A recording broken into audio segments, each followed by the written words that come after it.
Hello, everybody. Welcome back to that Milan podcast. Martino Puccio, Matt Santangelo, and a very special guest today, Steph Sartori of Sempre Milan, Pub Chat, whatever else content he does over there.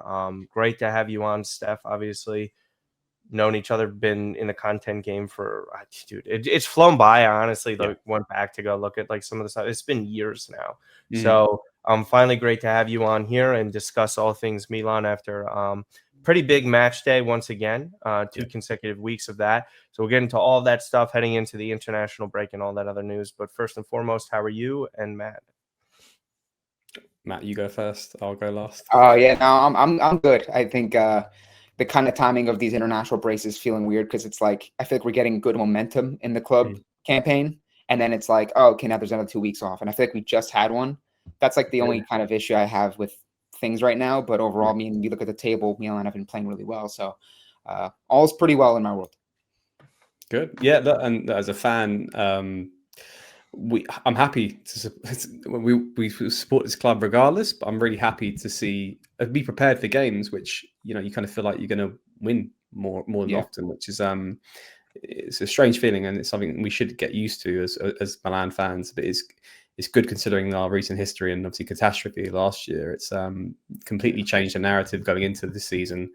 We didn't start well, of course, the first game against Como-Milan, but it's night and day. And I'm really believing in this project now, believing in the management, the coaching, and the players, which we'll come on to now on obviously the Juventus performance. But just feel happy, really happy again as a fan.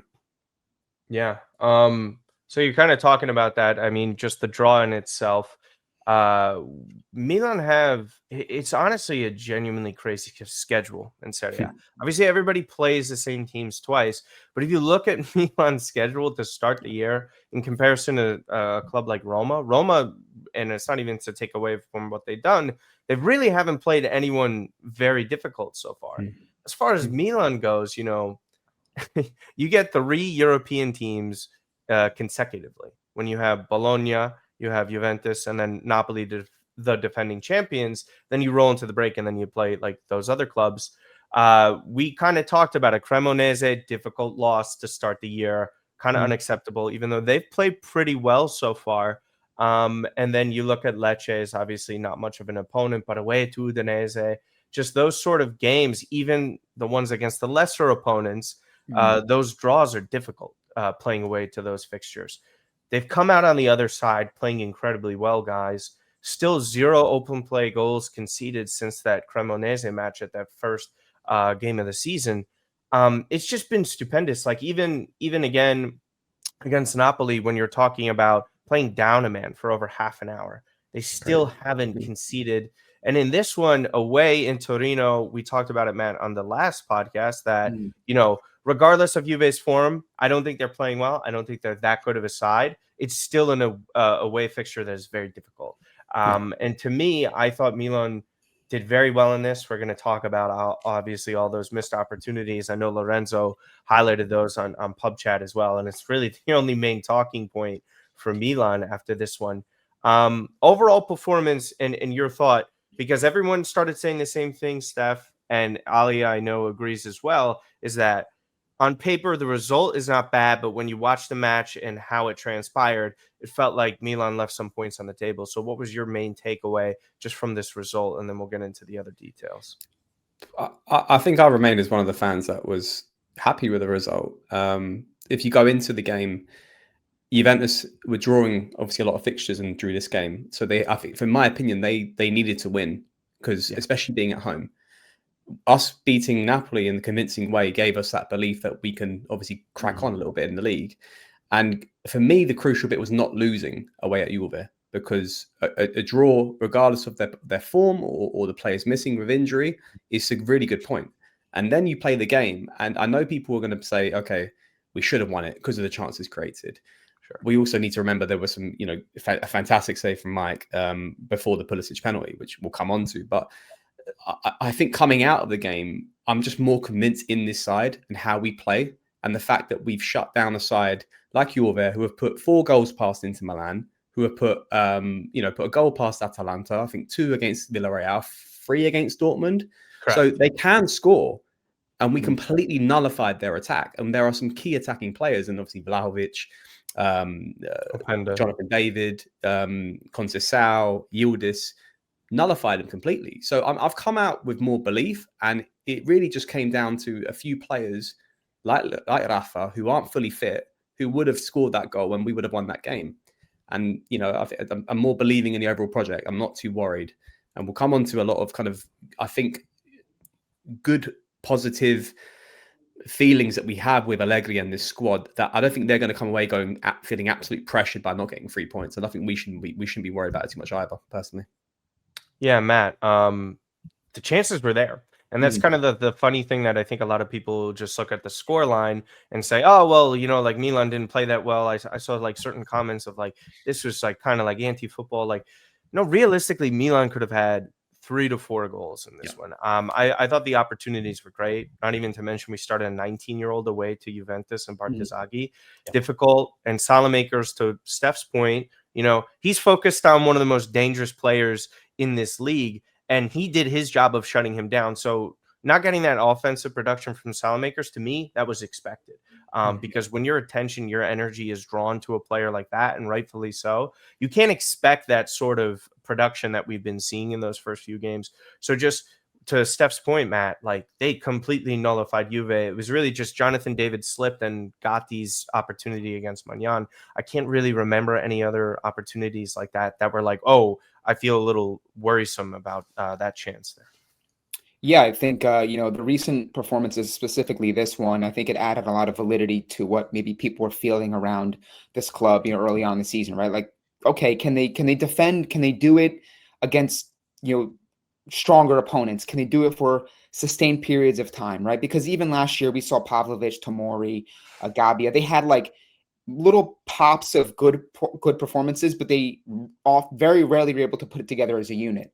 So I think leaving these recent games against Bologna, Napoli, and Juve has sort of given me that, like, it's validated that, okay, this is a strong team, like not just maybe in individual performances, but as a group, there's character there. There's this system, the ideas of what Allegri wants to do and have his Milan do on a given basis are evident. You can see it, right? This is a team that, you know, a string of really good defensive performances, which we didn't see last year or over the past recent years.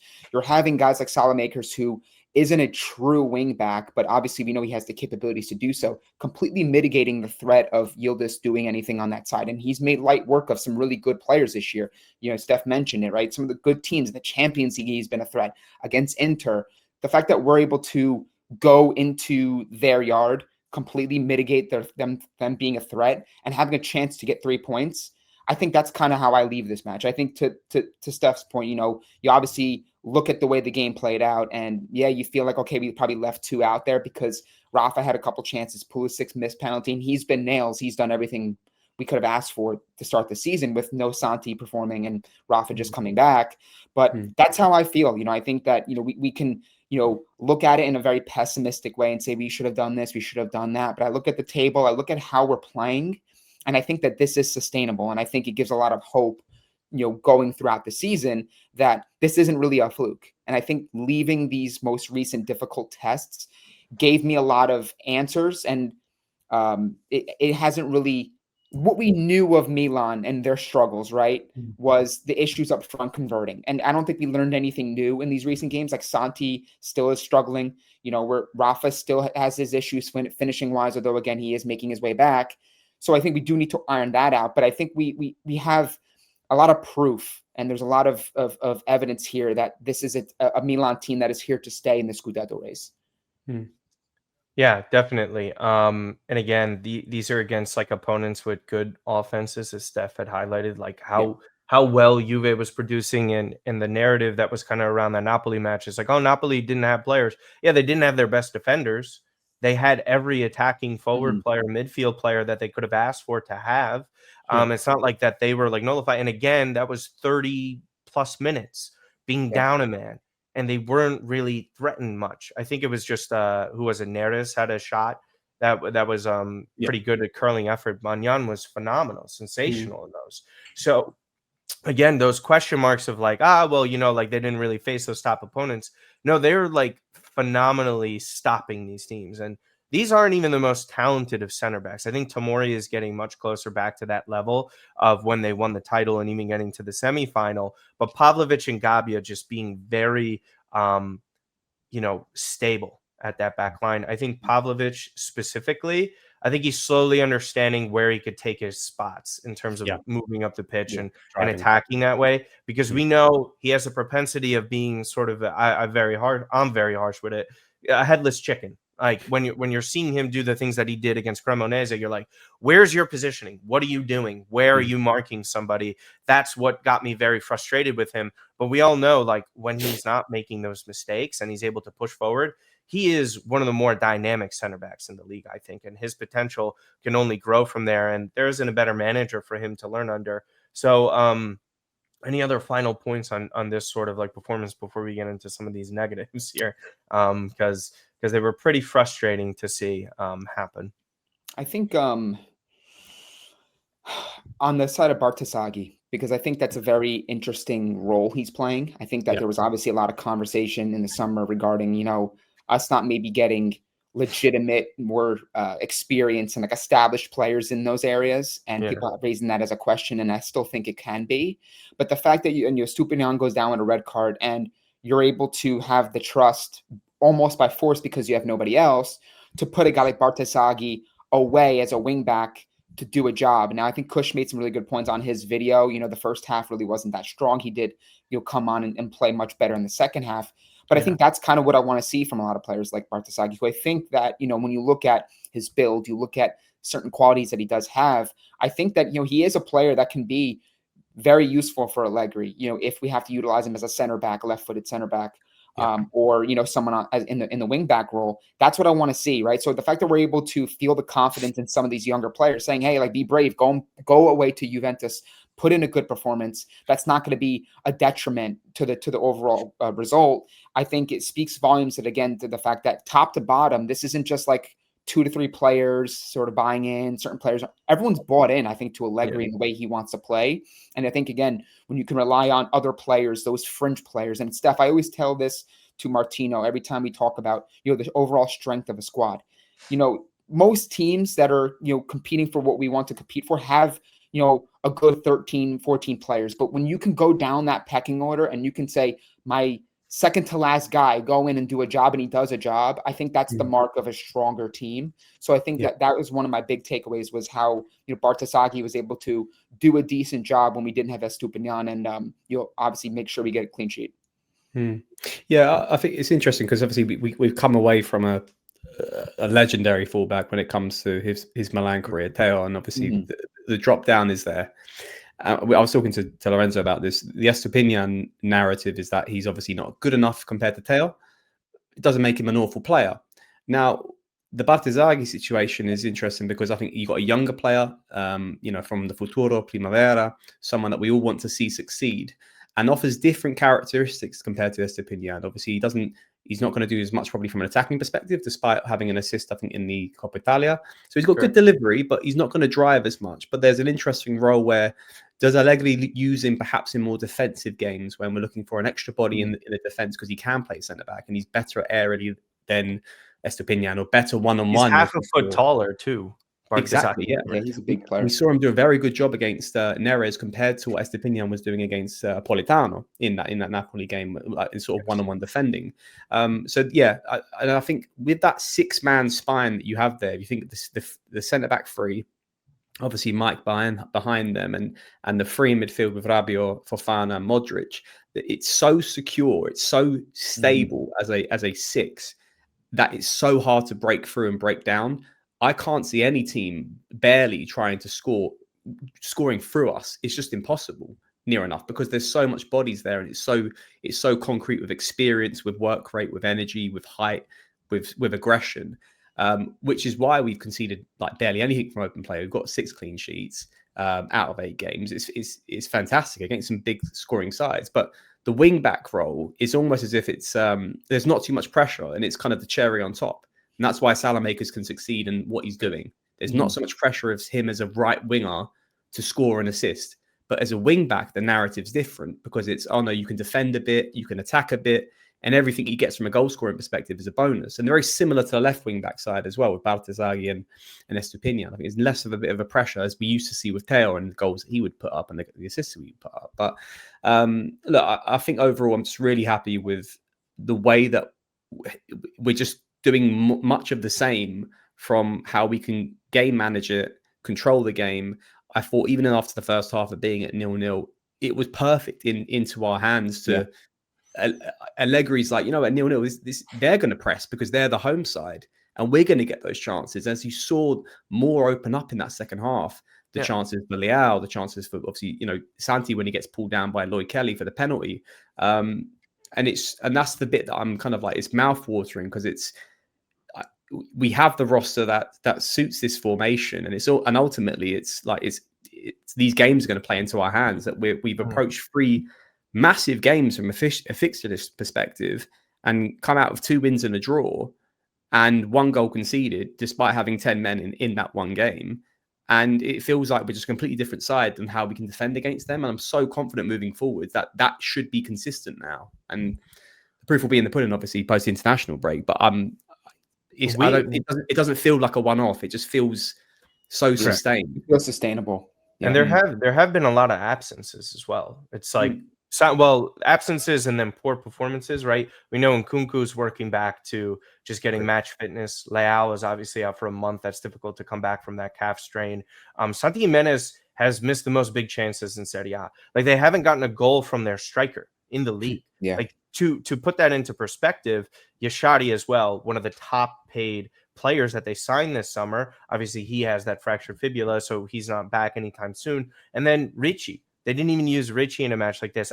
And he's going to be a staple, I think, eventually. It's too difficult for Allegri to take off someone like Modric in a match like this and Rabiot, because you can't do that away to Juventus. Like, sure, if you're in control, up 1-0, 2-0 against a lesser opponent, it's okay. You could sub him on. I understand not subbing him on in this instance. Maybe again for Fofana, if you want to put Ricci centrally and allow Modric to push up a little bit further to create opportunities, which we saw.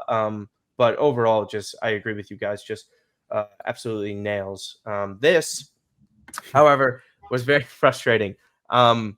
Christian Pulisic is a great penalty taker. However, in his career in the city of Torino, he's 0 for 2. Last year, he had Milinkovic-Savic save his penalty in that fixture, and now this evening with Di Gregorio in goal, who went the wrong way. Just uncharacteristic of Christian. Really frustrating. Santi did a very nice job of winning this penalty. It was really funny how it bounced off of his head when he was on the ground. And actually was a little bit better of an attempt than some of his chances. But frustrating. Especially with how Christian has started the season. He's been fantastic. And it leaves a sour taste in your mouth because of, the opportunity of grabbing 3 points away in Torino. There's not much left to say. It was just a shit penalty. You got to dust yourself off and hope you could score the next one. Not much left to say. I'm more happy that Santi, again, continues to make pretty good movements inside the box and positioning himself. Yeah. Unfortunately, that goal is not coming just for now, maybe against Fiorentina. But again, it sucks. That's all it is. It's just a frustrating moment for Christian. But he's been so great. There's no way we could discuss any negatives about him. It is what it is at that point. So, Steph, go first with it, and then Matt, give you your thoughts. Yeah, look, players miss penalties. He'll score more than he misses. And I was saying this to Toru, don't take him off bends. We just need, because I read his Instagram post after the game. It was very much he feels like he let himself down by missing the penalty, and he's going to work harder than ever. And I fully believe he will, because that's the characteristics of Christian Pulisic. I think he's someone that, and it goes to show that he believes in this project.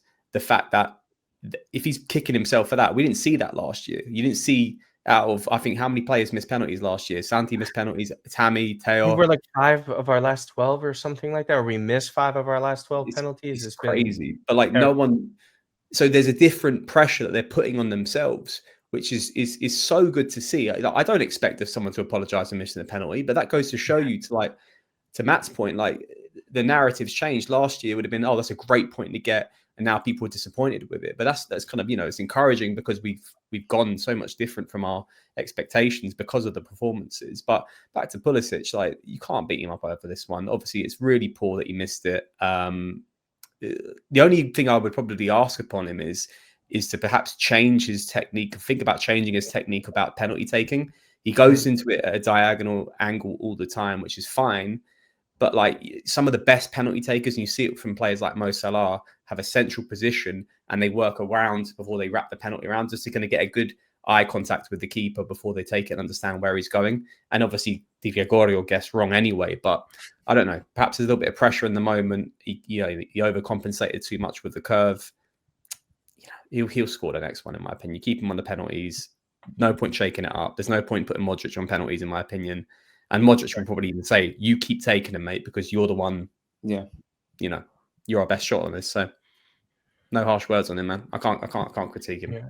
Matt, frustrating moment. Obviously for him, it's not even to get on target. Just real quick thoughts. Sure. Yeah. I mean, obviously, you expect someone like Christian to convert that, right? Given how he's been playing and how nails he's been in every aspect of his game, right? And you look at a lot of his finishes too. He doesn't ever seem like he's rushed or phased when he's in the final third. Like, he looks very comfortable when he has his attempt. So I guess maybe it's down to the fact that we haven't really earned a lot of penalties lately. I feel like this is a team that creates a ton of chances. You'd think by default we would have more penalty opportunities.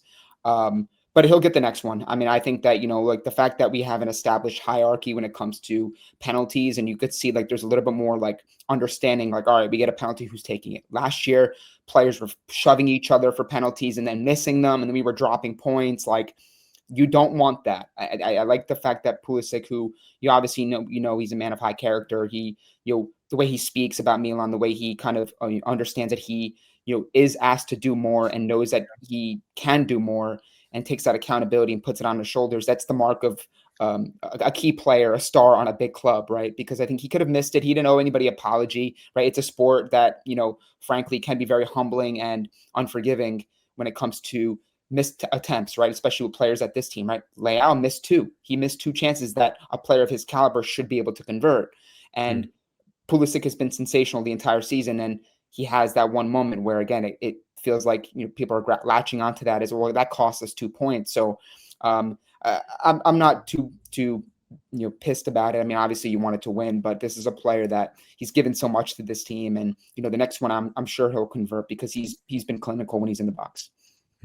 Yeah, definitely. And someone that earned the penalty, Santi Gimenez, obviously under a lot of fire for his poor finishing this season. There's no denying it.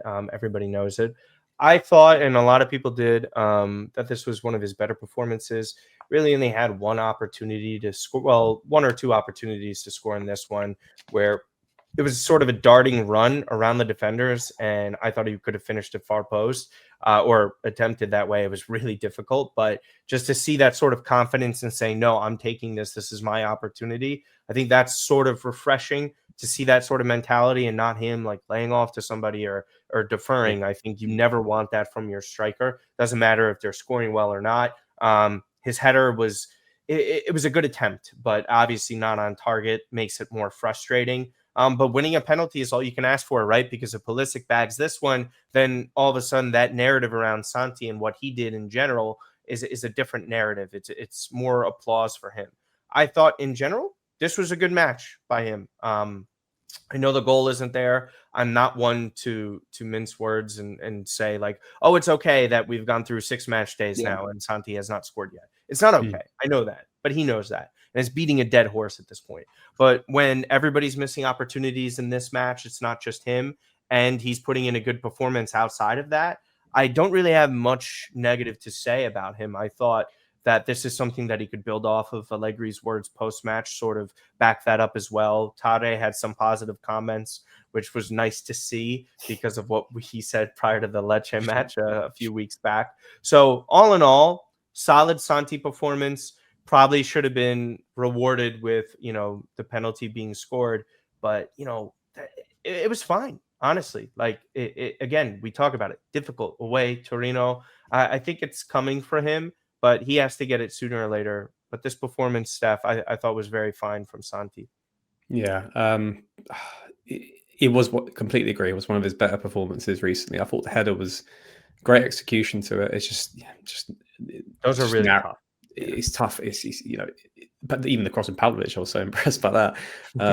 He's come leaping bounds. He's like a free kick taker for us now as well, which is crazy. But yeah, look, I think the work rate's there. Allegri appreciates that quite a lot. I think he's going to work the hardest from all the attacking players because he knows from an output perspective it's not quite there yet. So he's going to work harder than Pulisic and Kunku and Leao when it comes to defensive contribution. And you can see him coming deeper to help out the midfield and those kind of overloads that we saw in some parts of the game, which is just crucial to break up and just give us an extra body to make us harder to break down. So look, I think if I'm going to be really critical, those more so the header,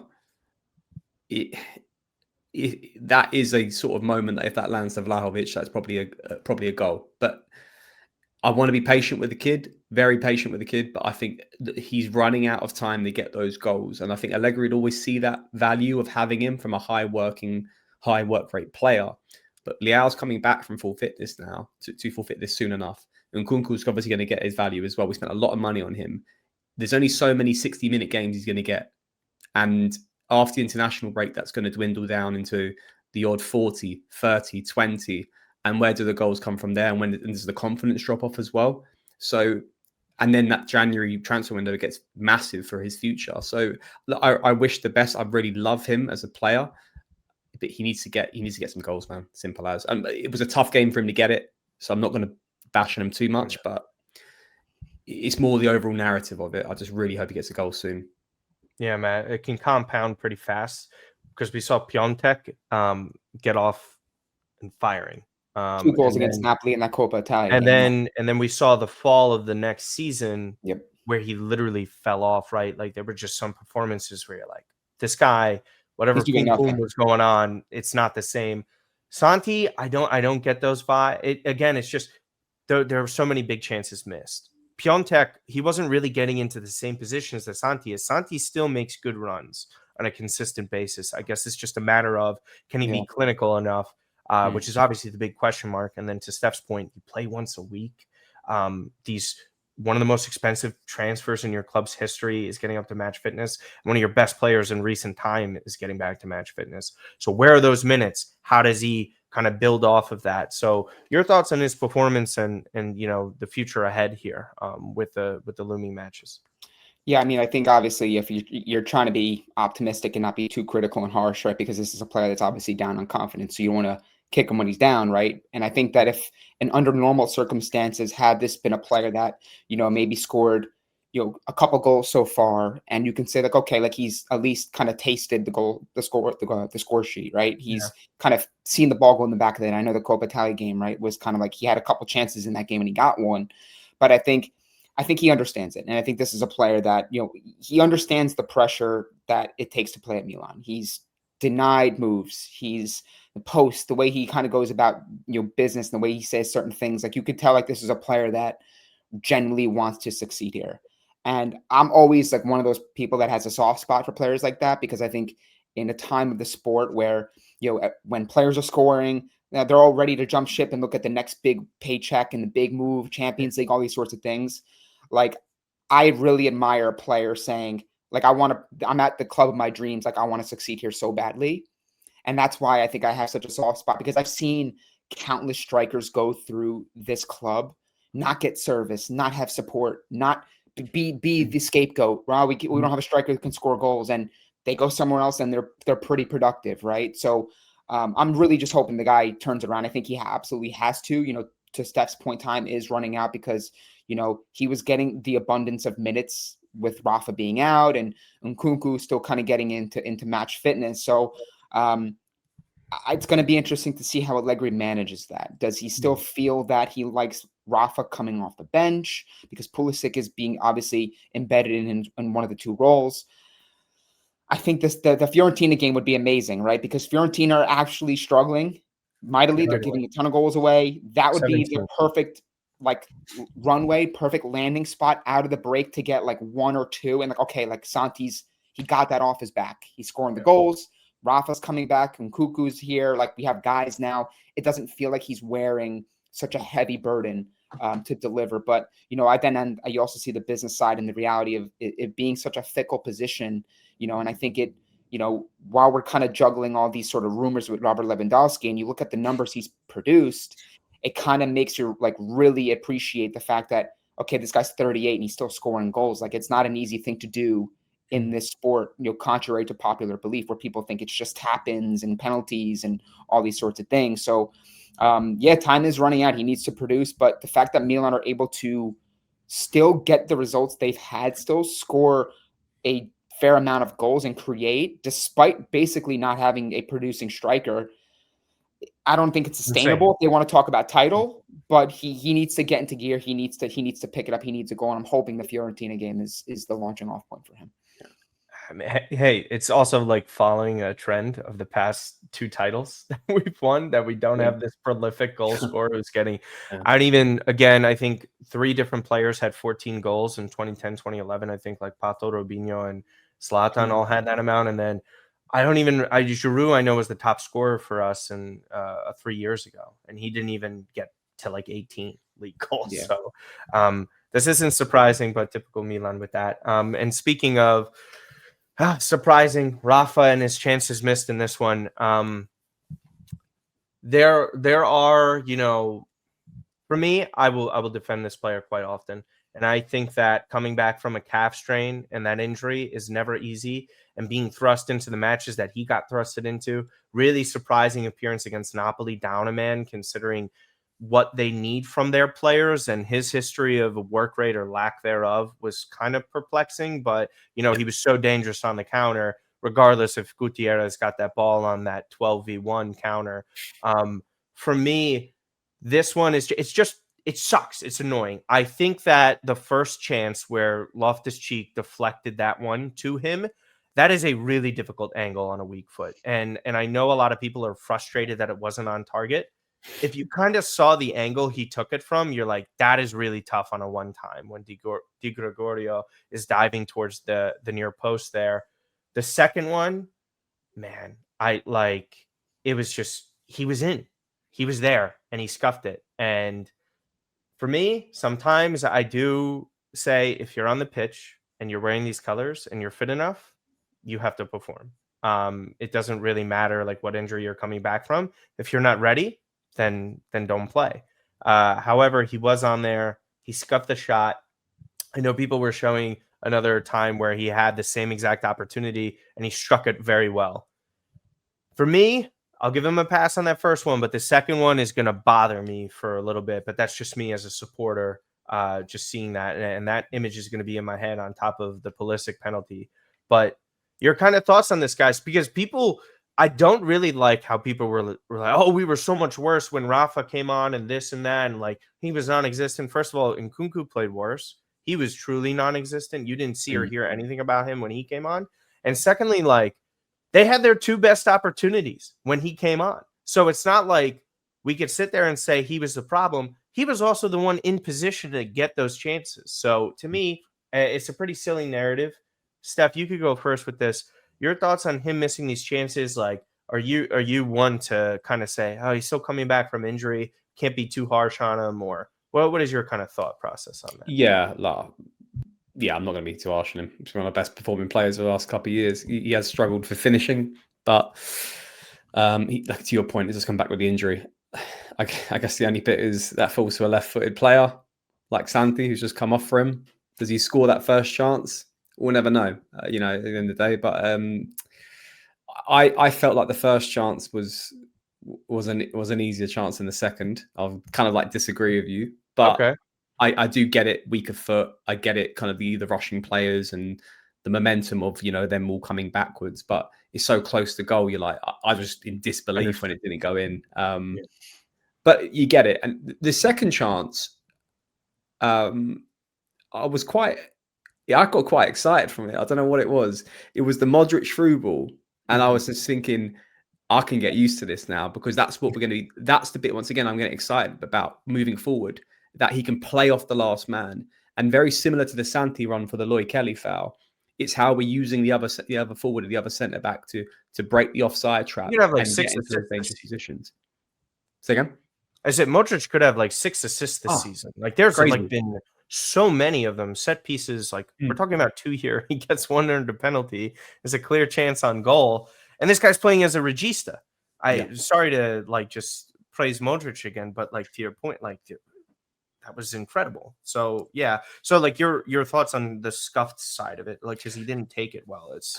He didn't. No, I saw the replay. He looks at the keeper, so he's enough time to kind of focus himself. I just think we're seeing a player that's obviously not fully fit come back, and the movements there. It's just the final execution, which he has struggled with times in the past. At the best of times, obviously not being fully fit, it's just not quite worked out for him. Yeah. I think if those chances land to him a different day, he scores. But I don't think we can be too critical on it. I think it just comes down to you have to take the luck that's in front of you. Don't get me wrong, but if he's fully fit, then I'll be hammering him completely differently. But he's played less than 90 minutes this season. Correct. In Serie A, yeah. Yeah, I mean, I think so 60 in Serie A, 17 in Coppa Italia, where he scored. Yeah, he scored against Bari. Yeah, it's an injury he's just come back from recently, so I'm not going to be. And it's not an easy injury. A lot of calf strain. We've seen top athletes kind of rush themselves back. Yeah, they pop their Achilles because of it, and that's just the full healing process of it. On top of getting back to match fitness and playing the way he does stylistically, because he's such a phenomenal athlete. So the good news is he was in good positions to score. The bad news is he didn't score. So your kind of quick thoughts on Rafa there. I'm struggling with this one because I'd give him a little bit more of an out had I not seen him come on and go on a couple decent runs against Napoli the week before, where if he was like, okay, like he's kind of pulling up, not lane, but you can see he's like still a little bit not able to stretch and run out guys and have that same explosiveness and space that, we've grown accustomed to seeing from him. I felt as though, again, I think if we want to really have an honest conversation about Rafa, because what is this, year 6? He joined in 2019. Okay. And I think that, when we're looking at marquee player, highest paid player on the team, expectations that Allegri has bestowed upon him, and then obviously Rafa has for himself, I think if you asked him, he has to convert those. Like he would tell it to himself. So I could see both sides of it where people are like, okay, he's just coming back, all these sorts of things. But I think most players that we revere as being world-class and in that sort of category, I think they have to make at least one of those.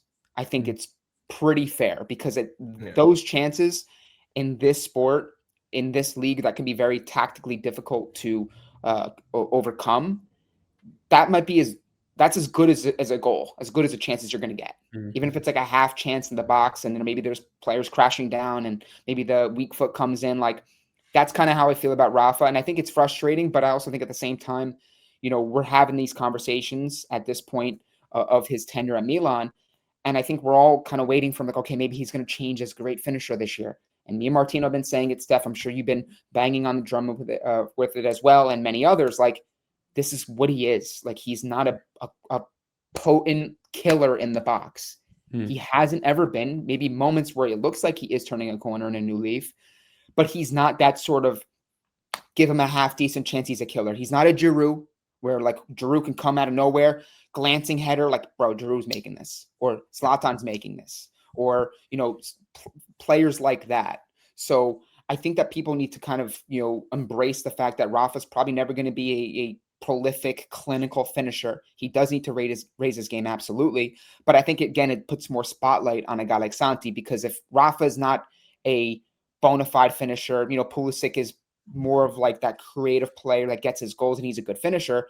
You need a striker that can produce, because you can't sustainably go through this season like this where, you're playing good football. The midfield is held down. Defensively, you're stout and you're strong and everything's organized. And then you have chances like this and you don't convert.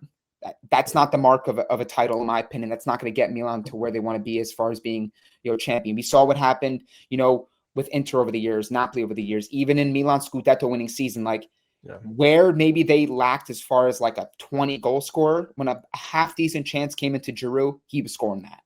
Zlatan, he was scoring that. So I think that's kind of the conversation around Rafa, and obviously it kind of again sheds more light because Milan didn't get the win. Yeah. We'll see. He's got time. And a good opponent to face outside of the break is Fiorentina. So excited to see what starting duo gets put up top there. I would assume it's Pulisic and whoever else could be Leao or Santi. Wouldn't be surprised either way. To cap off this match, Mike Maignan. My goodness. Listen, he still has those moments and where he has those error-prone chances. Others said he could have done better against Bonazzoli on that goal, but that was also a wonder strike. A lot of the criticism outside of his injuries has been his inconsistency of defending his near post. But when you see Maignan not be under fire all the time because of the protection up front with the midfield and this defense, you see him shine so much more because the opportunities that these teams are getting against him are not great. But this save against Federico Gatti was just so incredibly massive, making himself big like that. I thought he was great against Napoli as well. This has been vintage Maignan for these past couple of games. And it's just great to see because I know, and we all know this, that when he's at the top of his game and they're getting this sort of play by the outfield players, they're arguably the best team in the league. Like that is really, I think still to this day, Maignan in top form out of all the goalkeepers, he's the best in Serie A. I don't think there's any denying that. He's complete. This moment right here was incredible. Gatti took this well. This is just one of those things where you're told, like, make yourself big as a keeper. He did exactly that. And denying this chance, we talk about Milan blowing the opportunity for 3 points. He denied Juventus of 3 points, considering our finishing here. So it was just great to see from him. Matt, you could go first with this. Maignan steps up and, he keeps us in this game because, regardless of Jonathan David slipping on the ground, like this was the big opportunity for Juve. Yeah, I think it's refreshing to see Mike pull off saves like this. It was reminiscent of the Scudetto winning season where, we were very strong defensively down the stretch, but when you put that sort of defensive record and performance with a elite keeper performing at this level, again, it just makes Milan that much more dominant in that department. And, last year and years prior where we were so suspect at the back, you leave your goalkeeper out on an island and you lose games 2-0 or 1-0, and your keeper has to be perfect to basically overcome a lot of your defensive deficiencies, right? So this year, it feels like a luxury. We haven't had to call on Mike too many times this year. Again, I'll leave it to Milan comps and the comp makers to kind of put together like a reel of all the saves he's had to pull off this year. But when you're this strong and stabilized in the back and you're able to kind of control the game that way, and the 1 or 2 chances maybe a game that you're asking your keeper to be world-class and pull off a potentially game-winning or game-saving save, and he does it, like that's where you sort of appreciate a guy like Mike Maignan. Now, obviously, we don't know what the future holds for him, but I think that there's still some really good football left in him, provided he could stay fit. But at this point in time, all I'm hoping is we keep him. He helps us win a Scudetto, or we get into top 4, and we leave him and he leaves us on better terms than Teo did, unfortunately. Yeah. Steph, vintage Maignan here. What are your thoughts on like this performance by him? And then even recently, I think he's just really been in form. Yeah, no, to Matt's point, it feels like Kessie vibes a little bit when, he left. And obviously last season. See him, he's captain as well, I believe. I think, yeah. So the commanding performances. This is for me save of the season. I'll go out on a limb and say it already. I think you'll be hard pressed to find a better save than that. I was listening to one of the Juventus YouTubers say that it's like more of a gutty miss than a Mike save. I was dumbfounded. I thought he couldn't done any more better. Yeah, they do anything to not give credit to Milan, though. It's crazy, but like he's hit it so true with power, that close range, and the reactions and to not to hit it off the face, that's dumb luck. But to get the arms out, make yourself big, that's quality. and that's what they'll teach you from the foundations of being a keeper. Make yourself big, and it can hit anywhere, of course, and it could hit his fucking ballo and went back out, but hits off the arm and it goes flying out. Incredible save. And I think just like the performances have come because of the support of the structure of the side of the midfield and the defense and the way that it's all set up. We are seeing, I guess, the best of Mike, pending he stays fit. Doesn't go down and just randomly the camera pans to him and he's sat down on the floor holding his calf, wherever it is. But look, I think we're seeing really good Mike now, and good to see him a bit more on the ball, the distribution side of it, because it's key of the patient build-up that we do with him. And the key bit is, I don't know what the future holds for him, but I think the more we do to succeed and perhaps sell him on the project, I'm always a believer that you can perhaps turn the fortunes around and maybe get him to renew. But I'm not holding out for it, but it would be nice. But amazing save. Would be nice to keep your top players. Yeah, what a concept. Milan Como. Speaking of not keeping things, Milan are not keeping their home matches right now. With this fixture during the Olympics. Okay, so just a couple things to backtrack on this decision before we talk into UEFA supporting this as an exception. Even though this is not finalized, this isn't 100% going to happen, but it has been approved on a level. So I went back and I kept seeing people say, oh, like they have no place to go. They can't go anywhere. How are they supposed to decide this? So it's like, well, I do know the Olympics were in Torino 20 years ago in the winter. And I was like, there's a very big team that plays in that city. And I wonder what happened and what they did in that instance, right? Because if they're saying the exception is, oh, they need to use San Siro for the Olympics, so they can't play there, even though, that was decided the Olympics were going to be there in 2019. So you had 6 years to figure this out, on top of the fact that they do play a reverse fixture.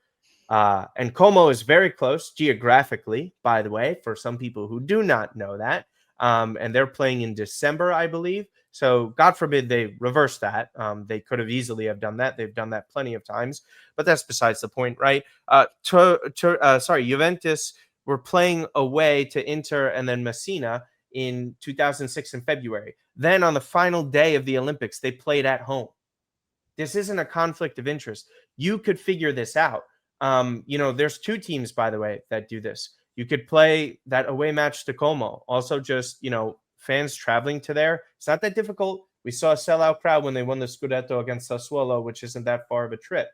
There are so many instances in which they could very clearly play this match in Italy or have Milan be the home side. They're doing this to try and push the game. We all know this. Yeah. Because the exception of Barcelona, Villarreal going to Miami as well, which is another match that was agreed upon with UEFA as an exception. To me, it's just hilarious. You have a precedent that has been set. You have your options for other stadiums to go and play this. You have a reverse fixture that has not been played yet. What is the excuse here? There is no excuse. The fact is this: they want to push a game out of the country to make money and try and say that they're, creating the game on a bigger landscape. No disrespect to any of our Australian listeners, considering the time in which this match would be played and where it's being played. I believe Perth is the area of the country that it would be taking place in. What are we talking about here? This isn't like a hub of one of the biggest, cities in the world where everything takes place. This, no disrespect again to Australia. This is in Perth in February during the Olympics. At least Barca's going to Miami. They're on the East Coast in a major city in the United States, right? If you want to justify it. This is unjustifiable. It's stupid. And Milan's losing a home match because of it against a quality opposition. This is not like some pushover side. Como is respectable. A lot of people have them fighting for a European spot this year.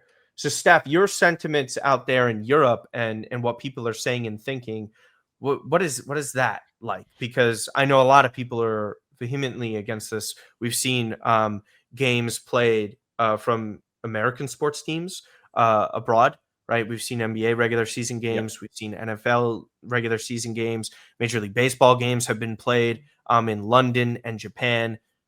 But at least they have 162 games. A football match like this in Serie A, like at home, you only get one of those against Como. Mm-hmm. So your thoughts, your sentiments on this. I feel like I know where you're going. No, I mean, you use my NBA narrative. I was going to say that, but well, comparably as well. Look, that's a regular season game. There's what 80. You play 80 something games, yeah, and then it's the postseason. So, but there ain't none. Like that would be the equivalent of closest to it. It's not a friendly in NBA regular season, but obviously everyone cares about the postseason. Which, you know, this is the equivalent. That's why we play in Australia. We play in America when it comes to playing preseason games, not regular season games. And to your point, it just feels like a way to maximize exposure, to create cash revenue from it, and obviously at the expense of the home fans who would have gone to that game. And what would have been it's not even a blowout game against Lecce or whoever it might be that we could be playing at home. It just feels like two teams with perhaps vested interest to make that happen. And look, the one thing I hope is that we don't have a disadvantage of playing out there with the time zone difference or a player gets, I don't know, like the turf there. Who knows? I mean, that would be laughable and it'd be comical if that actually happened. But what are we doing, man? Like, it just makes no fucking sense. But it's the money, man. That's all it is. Yeah, Matt, one thing when it's Supercopa, not that many people care. It's in Saudi Arabia. Inconsequential on a level. Like, it's nice when you celebrate and you beat Inter, as we all know. But, I mean, a Serie A match like this, and you have time, and people are acting like they were caught off guard by this. Are they really caught off guard? They had half a decade to prep for this. This has been known that they were going to be playing there. But by the way, I haven't checked Inter's schedule. Go ahead. It's textbook Serie A from a planning standpoint, right? Because I think if you're trying to, I can applaud the idea of trying to say, hey, you know what, we understand that maybe we're not on the same scale in terms of popularity and global commercial appeal as like a Premier League or maybe another league like the La Liga. I can go to bat with that because I can't sit here on this podcast and go on social media and say the league doesn't do anything to elevate the brand, doesn't do anything to showcase the brand, and complain about all the things that there's no money in this league. And then at the idea of doing something like this, be like, but I don't like that. And I don't like the fact that you're trying to make money. It's weird. It's a weird thing that also I've seen with like Milan fans kind of bringing it more back to, relevant terms with the podcast, was like people will complain about like, all we're doing is getting all these commercial deals when it comes to like partnerships. And I'm like, you complain that we don't have money, we don't spend, and now we're trying to get every partnership we can. We're trying to get more revenue into this club, and now you're complaining about it. So like, I can see both sides of it. I think it's the timing. I think it's the geographic location, which is not obviously very good for us because this is supposed to be a home game. So I almost draw a similar comparison to what the Vikings had, right? I'm a Vikings fan, and they had to go to Ireland, play the Steelers, and then they stayed there and they played in London as a home game. You're the home game because it's the color of the field and your home fans maybe get more priority access to tickets. You're not at your home ground. San Siro has its fans. It's created a culture. It's the Curva Sud's back. Like February, that's the stretch run of the season. And this is also a really good, respectable opponent, to Steph's point. This isn't a team that's you're going to be floundering in the relegation zone. This is Como, a team that has very good ambitions and would love nothing more than to go to Perth with us and say, everyone's coming here to support Milan and we're going to spoil their party and we're going to actually win this game or do something spectacular to spoil their party and fun. To Martino's point, when you're making the schedule, did they just completely forget that the Olympics were a thing?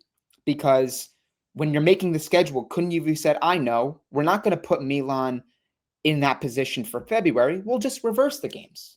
Or we'll do something different to get around that. It's almost as if they're just like, oh, shoot, the Olympics? Oh, man, what are we going to do? Oh, let's just maybe see if we can move it to Australia. And it's like, and sell it as a way that say that we're trying to make more money and bring more money into the league. It's very odd to me. It's very on brand for this league and the way they plan certain things. And if I'm Milan, I understand you're trying to, maybe when you have your financial hat on, your commercial, opportunity hat on, you're saying, well, this is a great opportunity.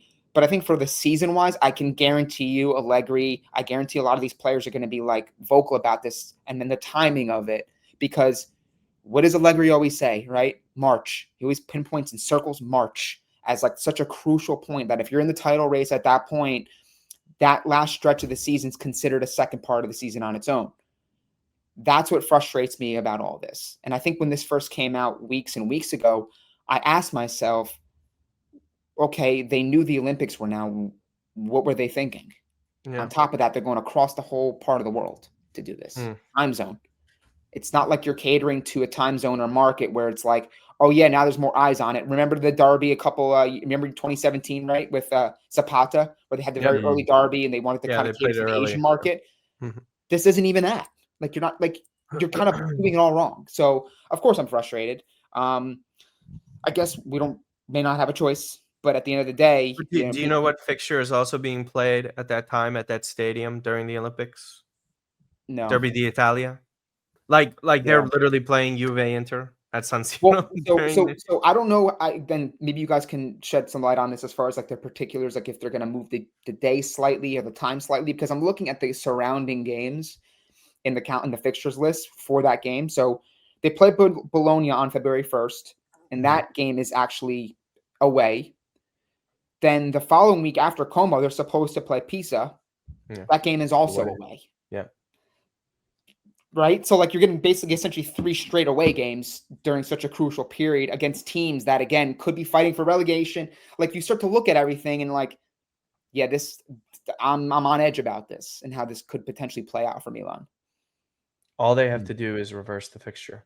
That's it. Yeah. It's such a simple fix. And we'll see what happens. Again, this isn't concrete that it's absolutely 100% going to be played in Australia. Yeah, it's just silly to me. So we'll kind of wrap it up there. We'll see what it develops over the course of time, but just the conversation around it is interesting to me. So that'll pretty much wrap up this podcast since we're heading into an international break. Fiorentina, Milan after the break. Guys, we'll see if we're the ones to get Pioli sacked again. It is a possibility. I don't want to be the ones to do it, but I just keep on thinking of the Wesley Snipes crying meme with the gun pointed at his friend. It's just all I could think about. I feel bad for Pioli. Shawn Michaels against Ric Flair when he's like, "Yeah, I'm sorry, yeah, I love you." I'm sorry, I love you. Yeah, that's kind of the emotion into that. But Steph, we greatly appreciate you hopping on here. We know it's around dinner time over in the UK. So let everybody know where they can go and follow you. We've had your Twitter at the bottom here. You do great work with Sempre Milan, going on the podcast, Pub Chat with Lorenzo. Lorenzo's also fantastic. I love always chatting to him about it. You guys have great conversations. You also do the live streams from time to time, correct? Yep. Yeah, live streams. And then we started doing post-match kind of reaction videos, sort of 5-10 minutes. But yeah, all over Sempre Milan TV. You can catch us. And the podcast as well. It's always great to listen to Torgud, Fisher, Maddie as well. Lots of content as well. So it's been great coming on. And I think it's good to kind of come on with a refreshed narrative compared to making content last year. As I'm sure you guys, it was tough. It was tough. Game to game, manager to manager, player who we hated to another player. Mm-hmm. It's hard to pick a player I dislike at this squad right now. And it's, you believe in the coach, you believe in Tade. And I'm actually believing that we can actually achieve something this year. Of course, if the chips kind of fall in our favor, but yeah, we'll see. Definitely. Matt, everybody can go and follow you at these handles over here on top of your Instagram that you have now made because you're no longer out of that game. Yeah, Twitter at Matt_Santangelo. I think I'm over 120 followers on Instagram, which is pretty cool. Congratulations. So thank you to those who have followed me over there, putting out some content on a regular basis.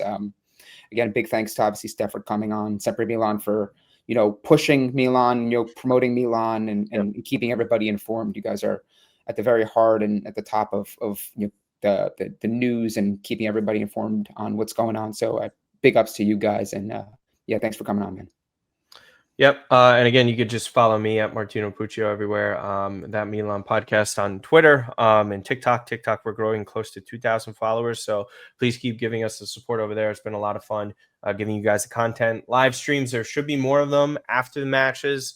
We'll see how that transpires with my upcoming schedule. But thankfully, I've been able to do that. Shout out to Stinker as well for editing the thumbnails. Big shout out to him. Big upgrade on my shitty skills there. And again, shout out to Sempre Milan as well, always with the podcast and transcribing articles, which a lot of people do not understand. They are not reporting that news. They are translating it. Translation means they did not come up with that news themselves. I just see so many people over the age of 40. It's tiring. I'm sorry. And on top of it, who else do we got? Old Hard Rossonero, Football Kush, good friend of ours, MLM podcast, and many others. I'm sorry if I'm forgetting you at this moment in time, but thank you guys so much. Thank you once again, Steph. And other than that, head out and we'll see you after the break.